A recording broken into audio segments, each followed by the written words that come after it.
Baila nekat.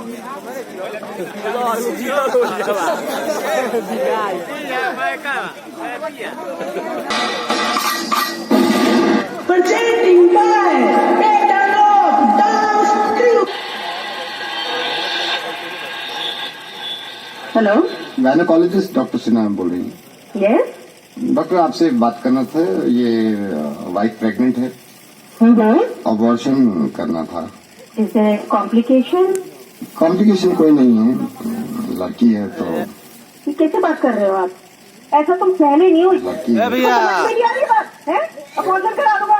लड़का चाहिए होगा आपको? नहीं, लड़का नहीं, बंटिया, लड़की चाहिए थी, तने होगा बोल तो तने साइड में होगा क्योंकि रेप हो जाएगा इसका। तने भैया तने साइड में आ जा। डॉक्टर मैं ये नहीं चाहता कि इसका रेप हो जाए। I am so sorry doctor, मैं नवीद बोल रहा हूँ रेडियो मिर्ची से। और मुझे मालूम है कि आपके पास कॉल्स आती होंगी, लेकिन उनकी वजह यही होती होगी कि मैं दहेज नहीं दे सकता या मैं लड़की को पढ़ा नहीं सकता। लेकिन अब कॉल्स आया करेंगी और वजह ये हुआ करेगी डॉक्टर कि मैं अपनी बच्ची को पैदा नहीं होने देना चाहता, क्योंकि इसका रेप हो सकता है। दिल्ली में 8 महीने की बच्ची का रेप हुआ। 8 महीने की बच्ची होती कितनी, अगर वो तंदुरुस्त ना हो, इंसान के एक हाथ में आ जाती है, उसका रेप हुआ है। सॉरी मैंने आपका वक्त भी ले लिया, लेकिन मैं बताना चाह रहा हूँ सबको कि ये होने लगेगा, वरना इस चीज को बंद करवा दो। मेरी समझ में नहीं आता, ये स्लोगन देखने के बाद लोग खुश हो जाते हैं, बेटी बचाओ बेटी पढ़ाओ। क्यों हम पहले ही जाहिर कर देते हैं कि बेटियां कमजोर हैं, पढ़ी लिखी भी नहीं है, इनको बचाना भी है। ऐसे स्लोगन क्यों नहीं मानते कि बेटे को बताओ और ना माने तो थप्पड़ लगाओ। और जितने लोग इस बात को मानते थे ना कि लड़की घर से बाहर निकलती है तो रेप होता है, उसके रिश्तेदार ने बेडरूम में घुस के उसकी बच्ची के साथ रेप किया। जब इसके माँ बाप ने इस बच्ची को देखा तो खून में लथपथ पड़ी थी, पूरा हॉस्पिटल गूंज गया था इसकी चीख से।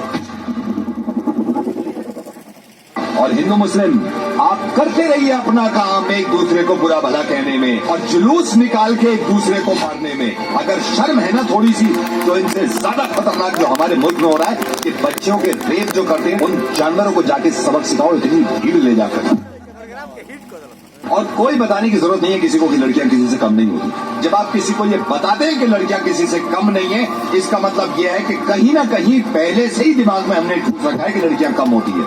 100 करोड़ की आबादी में अगर एक इंसान भी मेरी आवाज सुन रहा है ना, और उसको ये लगता है कि लड़कियां देर रात घर से बाहर निकलती हैं तो रेप होते हैं, तो मुझसे बात कर ले। मैं कसम खा रहा हूं, अगर इसने मुझे हरा दिया इस चीज में, तो जिंदगी में कभी रेडियो पे नहीं आऊंगा और अपनी आवाज नहीं सुनाऊंगा। डॉक्टर आई एम सॉरी, मैंने आपका काफी वक्त ले लिया। I think you are right Naved, you are absolutely right. It's extremely shameful religion के नाम पे जो है कत्लेआम हो रहे हैं, बट अनफॉर्चुनेटली रेप जैसा इतना बड़ा जो इशू है, इतना बड़ा जो सोशल इशू है, इसके बारे में कोई बात नहीं कर रहा है।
बादशाह बनने का कोई शौक नहीं, अपने शौक पहले से ही बादशाह जैसे है।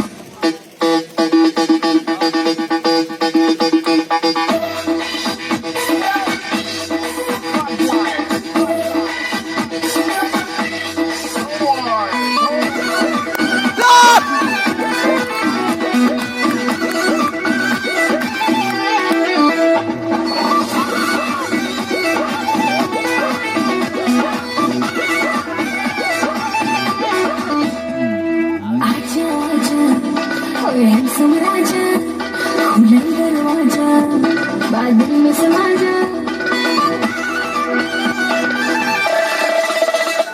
अरे आजा आजा अरे हैंडसम राजा खुला दरवाजा बादल में समा जा अरे कमर के झटका मारे मारे के बिजली की गई पागल बनाई बेटा पागल बनाई बेटा तोरा देह में चुमुक लगा छुआ के पागल बनाई बेटा पागल बनाई बेटा तोरा देह में चुमुक लगा छुआ के पागल बनाई बेटा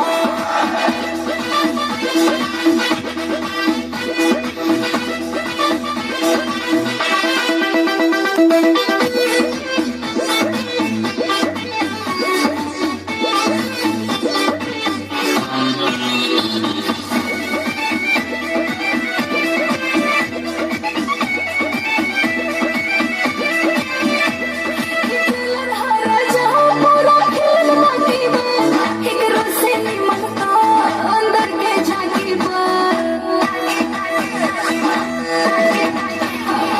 राजा पूरा खेल माटी में एक रोसे मनता अंदर के झांकी कोई सारा पाके देखो हमरा खोज मारम हो अगला जाई तू हो ऐसन पर खोज मारम हो देखा के अपन बाइक तोहारे के करे पागल बनाई बेटा पागल बनाई बेटा तोरा देह में चुमुक लगा छुआ के पागल बनाई बेटा पागल बनाई बेटा तोरा देह में चुमुक लगा छुआ के पागल बनाई बेटा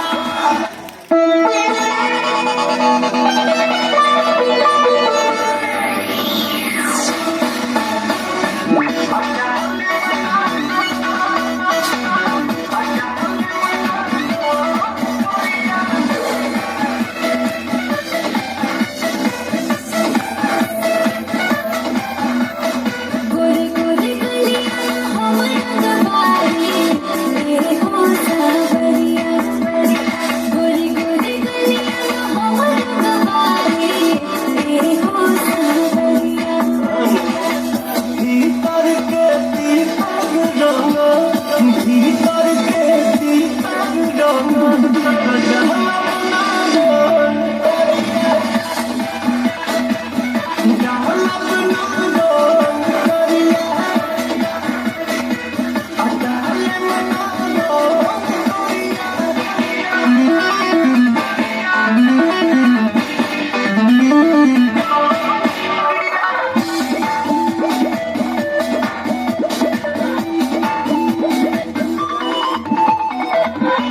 सुनो